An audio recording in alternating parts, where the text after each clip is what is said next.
Michelle Bachmann thinks our troops are the best.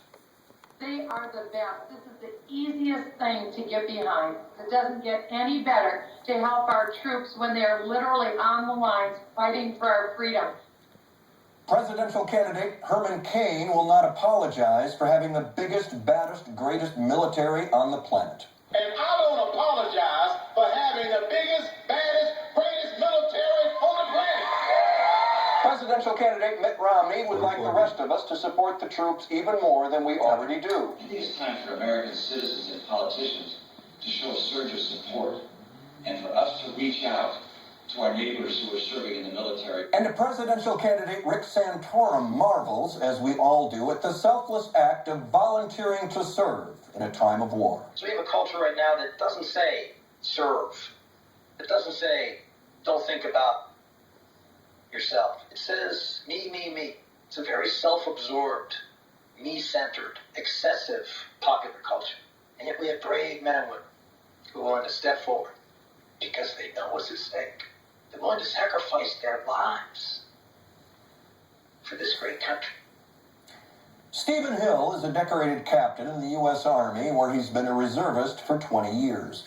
He is this very night serving in combat in Iraq, as he was last night when he asked this question via YouTube at the GOP debate in Orlando, Florida. In 2010, when I was deployed to Iraq, I had to lie about who I was because I'm a gay soldier, and I didn't want to lose my job. My question is, under one of your presidencies, do you intend to circumvent the progress that's been made for gay and lesbian soldiers in the military? That was a big room full of Republican primary voters booing an American combat soldier who, as he was speaking, was in combat. The audience members who were booing were in Orlando. Soon they'll surely be in hell, though not soon enough. Not everyone was booing. There were people in the audience who heard Captain Hill say that when he was deployed to Iraq, he was worried that if his sexuality was discovered, they might not let him go. As opposed to most of us who, if told we were being deployed to Iraq, would go Corporal Klinger faster than pull on a yellow taffeta picnic dress. I'm sure there were even some people in the building who stood up for Captain Hill. People who had the simple strength of character to turn to the fraction of a human in the seat next to them and say, how many different kinds of disgusting do you have to be to boo a man who volunteered to fight and die for you? I'm sure those people were there. I'm sure there were many of them.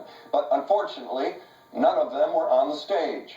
Not one of these would-be commanders-in-chief took a moment to stand with a line officer. They let him stand alone. Soldiers never do that. Leaders never do that. Witless bullies and hapless punks do it all the time. The only president on the stage last night was Stephen Hill. Godspeed, Captain Hill, and come home soon.